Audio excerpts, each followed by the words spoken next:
ဇလန်းလေးမစခင်ကျွန်တော်တို့ channel လေးကိုအပေါင်းလေးနှိပ်ခဲ့ပေးပါဦးမြန်မာနိုင်ငံ၏အထင်ကရအမွေနှစ်တစ်ခုဖြစ်သောရွှေတကုံစီရီတော်သည်ဘာသာရေးအရာသာမကတမိုင်းယဉ်ကျေးမှုနှင့်အမျိုးသားစိတ်ဓာတ်တို့ကိုကိုစားပြုနေသောအလွန်မြင့်မြတ်သည့်စီရီတော်ဖြစ်သည်ရန်ကုန်မြို့ရှိတိန်ကုတ်တရကုန်းပေါ်တွင်တည်ရှိပြီးကမ္ဘာပေါ်တွင်ဗုဒ္ဓ၏တက်တော်ထင်ရှားအမွေနှစ်များကိုထည့်သွင်းပူဇော်ထားသောအထင်ရှားဆုံးစီရီတစ်စုအဖြစ်ယုံကြည်ကြသည်ရွှေတကုံ၏အစပြုသမိုင်းဗုဒ္ဓဘာသာသမိုင်းအရလွန်ခဲ့သောနှစ်ပေါင်း2500ကျော်ကဂေါတမဗုဒ္ဓမြတ်စွာဘုရားတက်တော်ထင်ရှားရှိစဉ်တွင်ဥက္ကလာပတိုင်းမှာကုံတဲ့ညီကိုနှစ်ဦးဖြစ်သော Tapasa Balika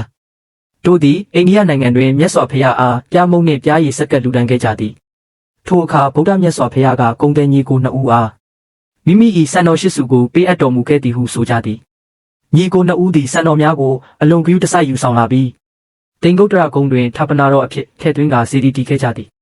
တိန်ကုတ်တရကုန်း၏လှုပ်ဝက်ချက်ဒဏ္ဍာရီအရတိန်ကုတ်တရကုန်းတွင်ရခင်ဗုဒ္ဓသုံးစု၏အမွေနှစ်များလည်းရှိနေခဲ့သည်ဟုယုံကြည်ကြသည်ကကုတန်ဗုဒ္ဓ၏တောင်ဝေးကောဏဂုံဗုဒ္ဓ၏ရေစစ်ကတ္တပဗုဒ္ဓ၏သင်္ကန်းဂေါတမဗုဒ္ဓ၏စံတော်ရှိစုတို့ကိုတနေရာထဲတွင်ဌာပနာထားသောကြောင့်ရွှေတကုံစီဒီသည်အလွန်မြင့်မြတ်သည့်စီဒီတော်အဖြစ်ထင်ရှားလာခဲ့သည်မူလစီဒီ၏အရွယ်အစားအစောပိုင်းတွင်စီဒီတော်သည်အမြင့်60ပေခန့်သာရှိသည်ဟုဆိုကြသည်နောက်ပိုင်းတွင်မင်းဆက်အသီးသီးကပြုပြင်တိုးချဲ့ခဲ့ကြသည်အထူးသဖြင့် Queen Shinsalbu King Damasti တို့သည်ရွှေတကုံစီဒီအားကြီးမားစွာတိုးချဲ့တည်ဆောက်ခဲ့ကြသည်ရှင်စောပုံမင်းကြီးသည်မိမိကို၄ချိန်နှင့်တူညီသောရွှေများကိုစီဒီတွင်ကပ်လူခဲ့သည်ဟုထင်ရှားသည်ဓမ္မစီဒီမင်းကြီးကလည်းစီဒီ၏အမြင့်ကိုပုံမမြင့်မားစေပြီးခိုင်ခန့်သောဖွဲ့စည်းပုံဖြင့်ပြန်လည်ပြုပြင်တည်ဆောက်ခဲ့သည်ငလျင်နှင့်ပြုပြင်မွမ်းမံမှုများမြန်မာနိုင်ငံတွင်ငလျင်များမကြာခဏဖြစ်ပွားသောကြောင့်